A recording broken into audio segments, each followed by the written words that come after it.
Assalamualaikum warahmatullahi wabarakatuh. Selamat siang buat teman-teman semua dimanapun Anda berada. Kembali lagi bersama Zona Forex hari ini, hari Selasa ya, tanggal 23 Mei 2023. Zona Forex akan memberikan gambaran analisa ya, khususnya untuk jadwal kalender ekonomi yang akan rilis minggu ini dari tanggal 23 Mei sampai dengan tanggal 26 Mei. Hal apa aja yang menarik yang perlu kita bahas mengenai data ekonomi Amerika yang akan rilis? Langsung aja kita lihat di tabel ya, dan tentunya di sini saya menggunakan forexfactory.com untuk membahas jadwal kalender ekonomi selama satu minggu ini. Oke, nggak lama-lama langsung aja kita lihat, dan tentunya kita mulai tanggal 23 Mei. Oke, tanggal 23 Mei ya, artinya nanti malam. Ini akan rilis pukul 20:45 atau jam 8:45. Data yang rilis adalah high impact yang memiliki dampak cukup besar ya.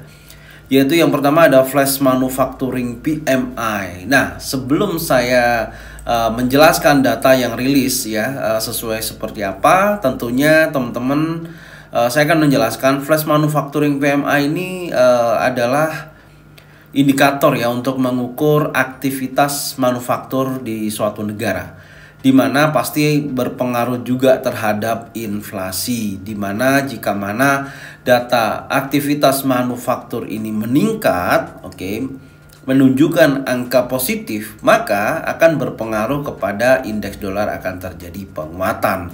Tapi jika mana data aktivitas manufaktur atau flash manufacturing PMI ini terjadi penurunan, maka akan berdampak kepada indeks dolar akan terjadi pelemahan. Dan kita ketahui data nanti malam yang akan rilis previousnya adalah 50,2%. Prediksi data yang masuk sebesar 50%, artinya ada penurunan angka dari 50,2% dari prediksi angka yang masuk sebesar 50%. Maka diprediksikan indeks dolar akan terjadi pelemahan.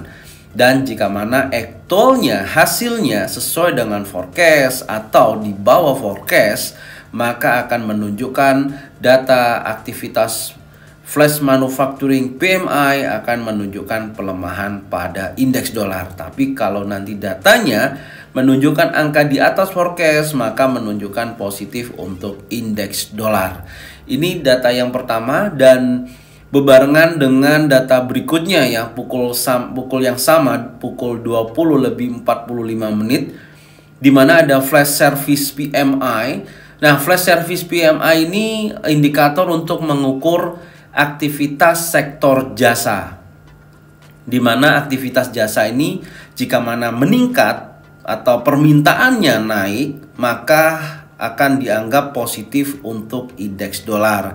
Tapi jika mana aktivitas jasa ini tidak terjadi peningkatan atau permintaannya menurun, untuk flash service PMI, maka akan menunjukkan penurunan pada indeks dolar. Dan data yang rilis nanti malam memprediksikan di mana previousnya adalah 53,6% dan forecastnya adalah 52,6%.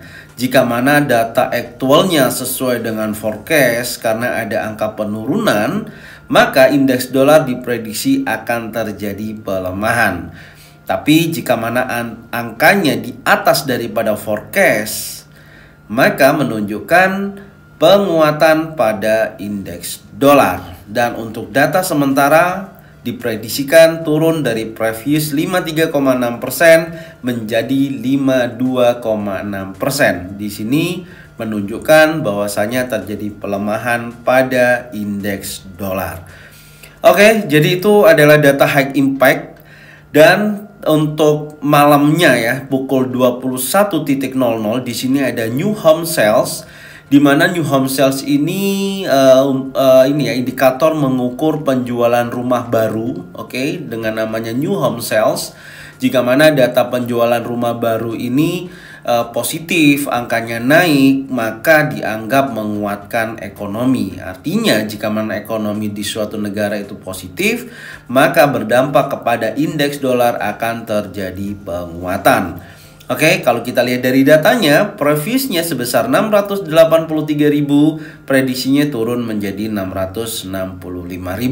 Artinya ada data penjualan rumah baru ya, prediksinya negatif atau dianggap melemahkan kondisi ekonomi karena aktivitas untuk penjualan rumah baru turun prediksinya ya sebesar 665.000, jika mana actualnya sesuai dengan forecast atau di bawahnya forecast akan menunjukkan pelemahan pada indeks dolar. Tapi jika mana datanya di atas forecast, di atas 665.000, maka menunjukkan positif untuk indeks dolar. Secara keseluruhan dari pukul 20:45 sampai pukul 21:00 dari data ekonomi memprediksikan 80% menunjukkan aktivitas pelemahan pada indeks dolar. Oke, jadi nanti kita lihat actualnya ya, tadi sudah saya sampaikan jika mana datanya sesuai dengan forecast yang saat ini memprediksi indeks dolar terjadi pelemahan, jika mana actualnya sesuai dengan forecast. Tapi kalau data actualnya masih di atas forecast, maka masih menunjukkan aktivitas positif untuk indeks dolar itu sendiri. Oke, jadi ini dari hari Selasa ya untuk 23 Mei yang bisa saya sampaikan. Selanjutnya saya akan membahas data kalender ekonomi selanjutnya ya. Langsung aja saya lompati di tanggal 25 Mei untuk Hack Impact. Nah, ini sangat menarik ya. Tanggal 25 Mei di mana di sini pukul 1 dini hari ya, pukul 1 dini hari artinya hari Kamis ya, Kamis pagi. Ada FOMC meeting minutes ya. Di sini dijadwalkan pukul 1 dini hari di mana Jeremy Powell akan membahas rencana kedepannya khususnya di tanggal 15 Juni untuk menaikkan suku bunga atau masih mempertahankan suku bunga yang lama. Artinya dengan posisi saat ini, dengan apa yang kita lihat dan apa yang disampaikan oleh si Jeremy Powell, di mana di pertemuan sebelumnya ya, itu mengatakan masih rencananya itu melakukan jeda untuk suku bunga itu sendiri. Artinya sikap dovish yang dipilih oleh Jeremy Powell, dan apakah ini nanti akan disetujui oleh beberapa parlemen daripada FOMC itu sendiri. Jika mana keputusan untuk rencana dovish, maka yang terjadi pada indeks dolar tentunya akan terjadi pelemahan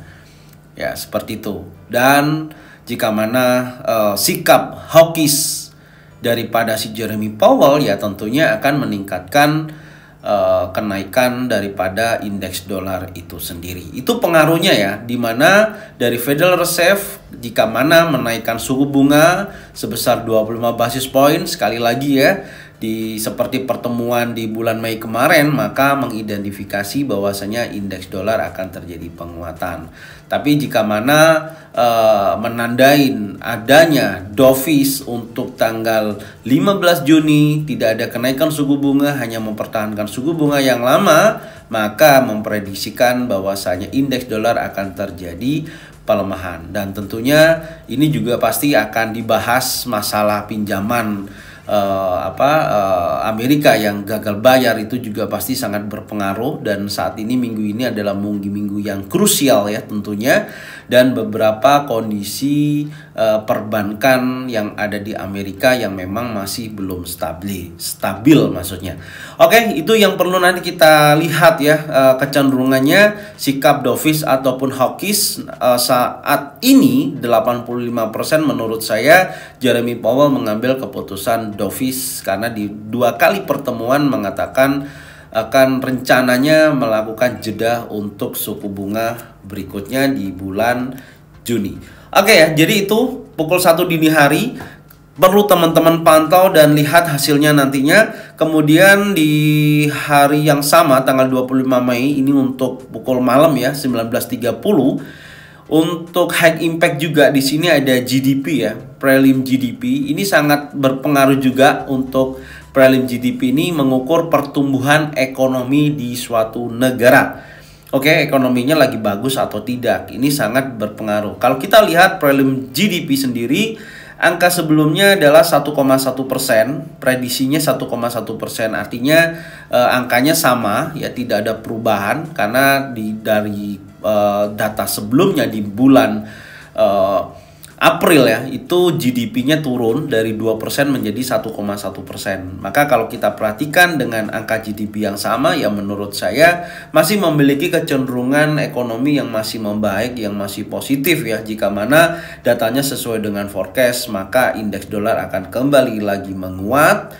Dan jika mana hasilnya di bawah forecast, maka menunjukkan indeks dolar terjadi pelemahan pada pengukuran untuk prelim GDP ya, karena mengukur pertumbuhan ekonomi di suatu negara. Oke, itu datanya. Kemudian ada unemployment claim di pukul yang sama 19.30, di mana unemployment claim sendiri menunjukkan angka 242.000, menunjukkan peningkatan 249.000. Jika mana banyak yang melakukan klaim pengangguran, maka diprediksikan indeks dolar akan terjadi pelemahan. Angkanya ada kenaikan ya, dari 242.000 diprediksikan naik 249.000. Maka jika mana itu angkanya sesuai dengan forecast, maka indeks dolar terjadi pelemahan. Tapi jika mana data klaim pengangguran terjadi penurunan, angkanya turun, contohnya seperti itu, ya maka indeks dolar akan terjadi penguatan karena berhasil menekan daripada klaim pengangguran tersebut. Oke, itu pukul 19.30 ya untuk unemployment claim. Kemudian berlanjut pada hari Jumat tanggal 26 Mei. Ini sangat berpengaruh ya. Pukul 19.30 ada high impact core PCI price index. Kenapa ini sangat berpengaruh? Karena ini masalahnya sama seperti data CPI ya, atau inflation rate, di mana mengukur perubahan harga dari barang dan jasa. Cuman perbedaannya kan mengukur perubahan harga, harganya mahal atau harganya murah dari barang dan jasa tersebut. Dan tentunya dari alat mengukur perubahan harga barang dan jasa ya, untuk core PCI price index ini sendiri, angkanya sama, tidak ada perubahan sebesar 0,3%, sama seperti di data sebelumnya ya, yaitu 0,3%. Maka jika mana angkanya masih sesuai, masih sama, menurut saya masih menunjukkan aksi yang positif pada indeks dolar. Tapi jika mana angkanya turun di bawah 0,3% untuk core PCI price index, maka memprediksikan indeks dolar akan terjadi pelemahan. Oke, itu hari Jumat dan diiringi pukul yang sama 19.30.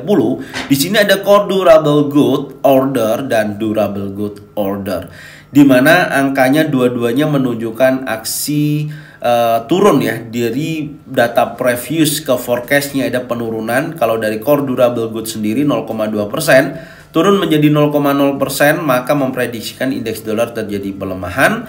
Dan 3,2% turun menjadi minus 1%, maka menunjukkan durable good order juga terjadi penurunan. Dan kita ketahui jika mana data durable good order atau core durable good order di bawah forecast, maka menunjukkan pelemahan pada indeks dolar.